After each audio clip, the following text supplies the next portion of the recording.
Hey everyone, my name is Zach. I'm a 22-year-old competitive bowler from Canada, currently living near Toronto. Welcome back to the COMPCLIMB training series, where I record most of my training, provide in-depth analysis of every session, and just chat about climbing with an emphasis on competition.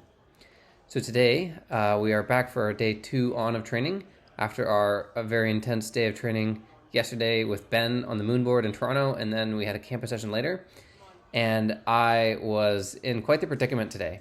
So like I just mentioned, we did a moonboard session followed by a campus session, two sessions that are very intense on the grip strength, and these sort of sessions are designed to, we're trying to train our finger strength and contact power and just grip strength overall. And so for this boulder session, I was so gassed, my hands, especially when I woke up in the morning today, my hands were just burning, the feeling of your hands just being on fire, and you don't, my joints were on fire, and it hurt to open the door or just grab anything during my daily life. And so, for this boulder session, I'd love to go to a gym with a lot of slab and just say, okay, let's focus on some technical boulders, because I'm just too tired to grab holds really hard today. But it wasn't super convenient for our schedule, so I'm okay, it actually has to sort of be CR today and Climbers Rock for the boulder session. And the problem with training at Climbers Rock for a boulder session today is that we are known for, having lots of steep walls, lots of physical grip strength based boulders, which is exactly the opposite of what I want to train on today. So I was complaining to Maddie the whole day, I don't want to go I don't want to go do a boulder session at CR right now. I want to go do slab all day. And my buddy Ben was here as well today at the gym, and I was complaining to him as well. And they were both telling me to just really lean into it and really just treat the session as they helped remind me that of what I was talking about in the previous few episodes, which is the idea that these boulder sessions that we're training during the high volume training phase are not designed to be performance sessions. We're not trying to perform at our best on these boulders. We're really just trying to break the body down.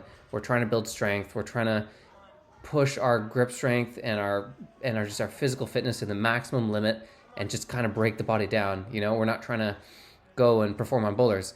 So it's okay if I just suffer on all these boulders and I'm not able to perform very well. And we just treat these boulders as sort of exercises that I have to rep out.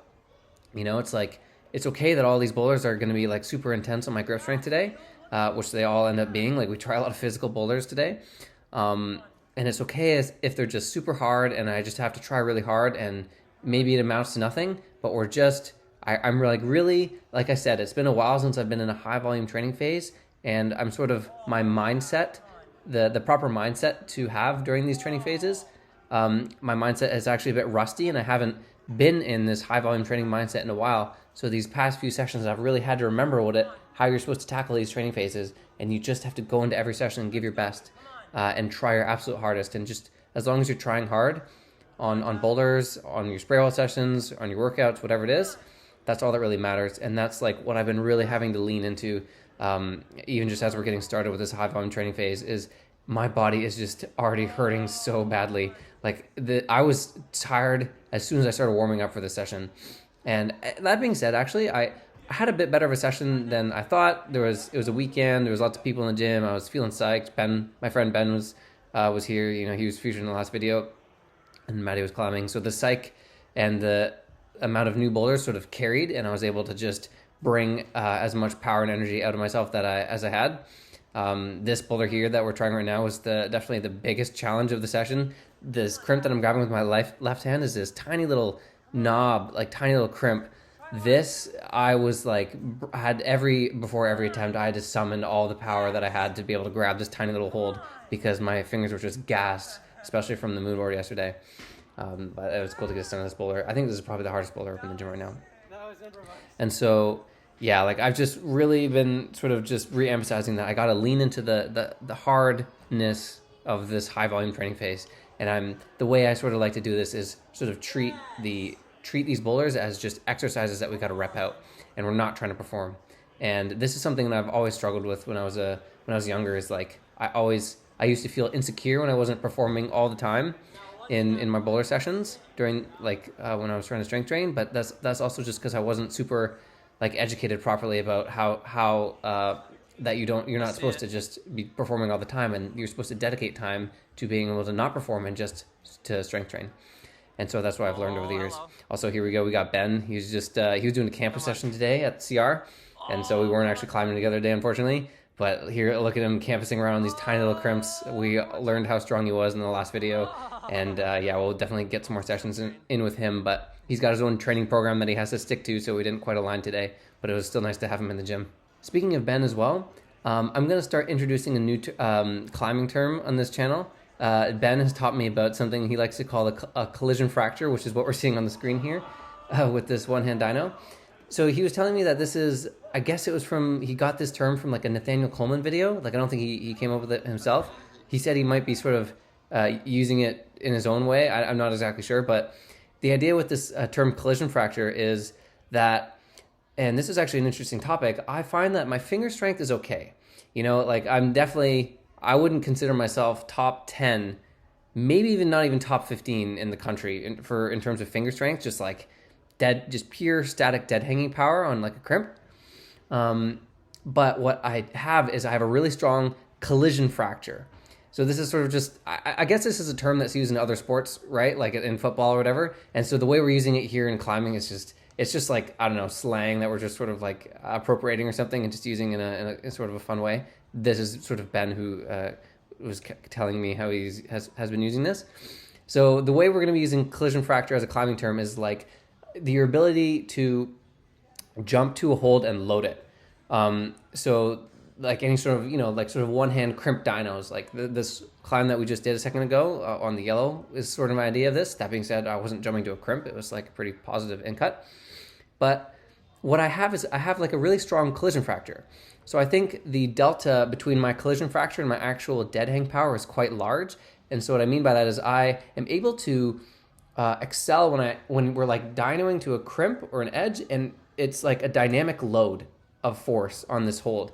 And my collision fracture is really strong. You'll notice like we've been doing in the past few videos, and even in semifinals at nationals, there was a good example of this on the first semifinal boulder where we jumped to like sort of an edge and catch a volume with our left hand. If you remember that boulder, I was like one of the only people to do this move, and I think it highlighted a strength of mine, which are my collision fractures. I love this term; it's a lot of fun to use. And it's like, even though on this edge there's probably a lot of people that can dead hang it just easily and better than me, the dynamic way to like jump to this hold and load it was where I was really able to excel. And Ben sort of was teaching me this idea the other day, and I'm realizing how it's really a strength of mine, because Ben can kick my butt up and down the street if we're just talking about pure dead hanging power, and like especially on the moon board, like if it's just like crimp. But what we're realizing is that his collision fracture isn't as strong as his dead hang, and my dead hang is not as strong as my collision fracture, which is super interesting. And personally, when we're talking about comp climbing, I think the collision fracture is definitely more important to have than just purely a strong dead hang. And so that's sort of something I can take a solace in, that I have a strong collision fracture. But of course, we want to still try and up our dead hang. But yeah, this is just sort of a fun thing that we've been talking about, and to really pay attention to that, like just pure dead hanging power and like hangboard ability. Like you can hang, 200 pounds off the small Beastmaker edge or something. But that's not necessarily going to translate to being able to jump to a crimp one hand and take a swing off of it, and all of the movements that are involved in that. It's going to help you for sure. And there's obviously a correlation, but me and Ben have been really like paying attention to the nuances and the differences between being able to, swing off of a small hold and being able to like just hang off of it. And so, yeah, that's just an interesting way. And I wouldn't even say that I've really been doing any specific collision fracture training. I guess the best way that I would say that I've trained this is just by campusing on the 45 or on like a spray wall, like an overhanging spray wall, because obviously we're like, especially if we're campusing on crimps, we're moving between the holds the whole time. And that's like a good way to train just sort of your dynamic movement on small edges. But anyway, this is just an interesting thing we were talking about, and you're probably going to be hearing me say collision fracture a lot going forward, so I wanted to give context to what it is. So anyway, here we are trying the last boulder of this session. Even though I was feeling not the most amazing, I was feeling like strong enough, but I was just tired, right? It was just really hard to summon out all the energy that I could for the session. But I was actually able to have a pretty decent session on these boulders, just because I'm so used to the style here, and even when I'm tired, the boulders are going to suit me. And so this is the last boulder of the session, and this boulder is also going to feature today's tip of the day. So this move, when we're going up to these two Gaston crimps here, by the way, I don't know who set this boulder, but whoever did, it's amazing. This is like probably my favorite boulder in the gym. Our setters aren't necessarily known for setting like technical boulders. They of course they know how to set comp style, but I'm impressed with like I feel like this is like I don't know. It looks like a Jamie boulder or a Tom boulder. Whoever's boulder this is, they did a good job with these techie movements. But this move up to these crimps, what I was really emphasizing on this move, and it's sort of something I do on a lot of no hands stand up moves, is it's very subtle, but it helps a lot. So you'll notice this is a centri. You'll notice what I do when I'm sort of perched in this no hands position is I emphasize placing my hands just on the wall. And it's not like I'm even going to push off the wall or anything, but when I'm balancing no hands and I place my hands on the wall, the reason this helps for this kind of move is just by touching the wall, it gives your brain more information. And you hear me talk about this a lot with our tips of the days. But this is another example of giving your brain more spatial awareness, and it's going to better know the proximity of your center of gravity to the wall. And check out this attempt. And just by placing your hands on the wall, it gives your brain more information to work with, like how much it should move close to the wall, and just like this even just happens instinctively without you knowing it, and it can just help you optimize your movement unconsciously for this sort of balance up movement. That's hilarious.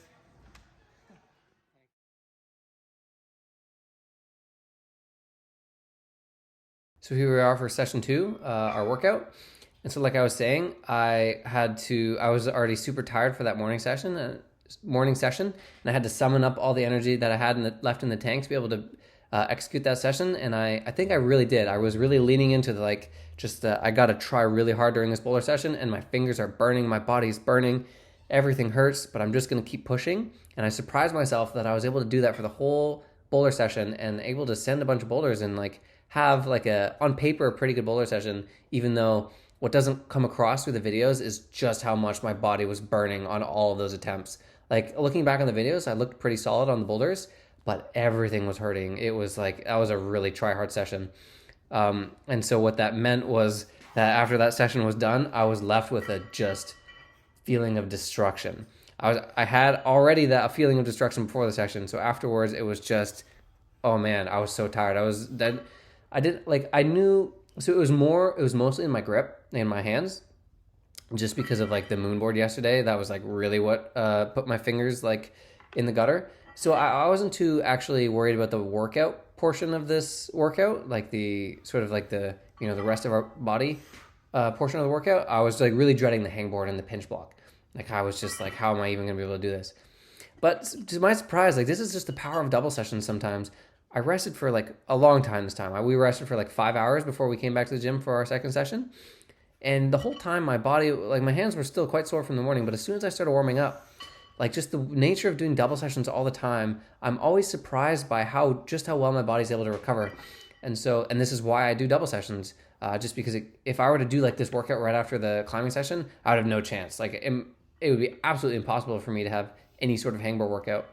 And so that's just why like I'm fortunate enough to be able to train full time, and like, I'm really like putting these next few years just like fully dedicated to climbing. And by doing these double sessions, it allows me to like have like actually a decent hangboard even after I destroyed myself in the morning session. So I was pleasantly surprised by my crimps and pinches. I was still pretty tired though, so what I did is I kept the weight the same as the first session. Usually I would be going up by now, but I just said, okay, let me stick to 80 pounds and I'll stick to 65 pounds on the crimps and pinches. And then hopefully next session we can start bumping up the weight a bit. And then, now we're moving into the rest of our workout. And we are doing our superset of one arms and jump squats. And for these exercises, I'm also going to keep the weight the same today. Usually what I do is with these exercises, I'll try to do like a little weight jump every week. That being said, I do increase the weight on a couple exercises in today's workout, just because for our first session, I went super, super light. So like it's sort of I was like over exaggerating the taking it easy. And so I can afford to increase the weight for some exercises by a bit today, like pistol squats and deadlift. I go up a little bit heavier. And then I accidentally go up heavier on military press, which I'll mention later, which is kind of funny. But yeah, something else I want to talk about for my workouts And this was something that Maddie asked me the other day. Is like, why am I doing five, like my rep range at 5? And I kind of forgot to cover this. This should have been like one of the first things I talked about, because it's like obviously a very important topic when we're talking about the workout, is our rep ranges. And so if you've been following the channel for a long time, you'll or even just for a little bit, you'll know that my training is like influenced scientifically, of course. Like a lot of it is science based. I've had a lot of advice from coaches and from Libor, for example, and so a lot of it is also just me taking the word of these other people. But that being said, I don't necessarily put in the extra time myself to go research like how to train like and optimize scientifically. So I don't train like perfectly by any means. And any of the training advice that I give or any of the things that I do, it's all basically just my personal experience and like what I feel like works well for my body and like sort of my own philosophies, and not necessarily what's going to be the most scientifically correct thing to do.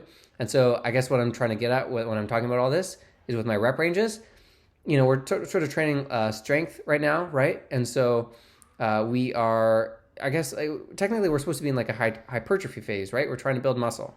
And I guess the rep range is supposed to be, 8 to 12 reps for that? Or I think like at least 8 reps, something like this. And the idea is to build muscle, and then even during this training phase, you can put on a bit of bulk. And the idea is that that's okay. And what you do is you sort of, as you're getting closer to your peak season, you switch up the training. Obviously, we switch into like lower rep range, and we just start trying to build it into strength and power. And then we can, especially if we are conscious of our diet and our calorie intake, we can reduce the bulk that we build on a little bit. I don't know enough about this topic, so I'm sort of just trying to give my understanding. But basically, this is where a bit of my imperfection in training shows, and where I am not like the super be all end all, super knowledgeable, training advice person. So the way that I'm not training perfectly is I should in this phase technically be doing a higher rep range, but I am still personally just always scared of bulking. This has been like just a big fear of mine since I was younger and I started working out, is I am just like petrified of bulking. And this is it's like a very touchy subject in sport climbing these days, as well as like climbers like trying to be light and trying to keep their weight as low as possible. And I went through a bit of a phase like about a year ago where I wanted to really give a hard push to see if I could lose a little bit of weight. Not nothing too crazy, like nothing unhealthy, but I counted calories. I was definitely taking it like a bit too far, not to the point where it was unhealthy for my mentality, but for where I didn't find a good number for me. And I found that I was trying really, really hard with my calorie counting, and I lost a pound. Like I put in so much work for basically nothing. And then what happened is I sort of gave up on that, and I lost a lot of motivation during this period as well. And so I just started to eat random crap, and I ate whatever I wanted, and my weight sort of stayed the same. And what I realized is I have a really strong metabolism, I think, and I can actually, cutting doesn't work for me. Like if I count calories and try to restrict, I can't like lose a lot of weight. And so basically the point is that I'm like just very, very conscious of my weight, and I'm like overly sensitive. And it's like even to the point where it can be just not necessary. And so, I hear Maddie when she says it's okay to like bulk for a little bit if you go through a hypertrophy phase, and then it can sort of level itself out as you switch up in your training phase. But I just can't bring myself to like be like, okay, I'm going to go into a phase and train at these rep ranges, and I'm probably going to gain like a little bit of mass, like muscle mass, and become a bit heavier. Even though like in the grand scheme of things, it does work, I just am too scared to do it.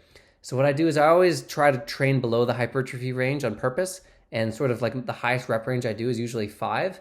And then I usually cut down from 5 gradually down to 2 reps as we get closer to peaking season. And I find I just sort of use this rep range and rep reduction as sort of like a tool to help increase my weight, my load that I'm doing for an exercise. So like I'll be, doing, I don't know, we're doing our one arms at like 0 pounds, obviously right now at 5 reps. And then as we go down in reps and up in weight as we get close to the peak season, I can increase the weight, right? But when we're doing 2 reps, maybe I'll be doing like, 20 pounds worth of one arms. But that's just sort of like the context and philosophy behind my rep ranges. I'm just super scared of bulking. I don't know, like just overly sensitive. I just can't bring myself to train at like a rep range where I'm like going to bulk a little bit. So that's just the context, and that's sort of a little bit of imperfection behind the way I work out and the way I train. But that being said, I think it works all right for me. So that's just how it goes. But yeah, that wraps up a very intense 2 days of training. Like, oh my goodness, I'm really starting to get scared of this training cycle. Like, this is going to be hard. We finished week 1, so we have to do this 3 more times. But this is going to be the most satisfying rest week ever. I'm definitely going to do my best to grind out the rest of this training cycle. But yeah, tomorrow's rest day, and then it's back to Climbers Rock for 2 spray wall sessions. Insert catchy video right here.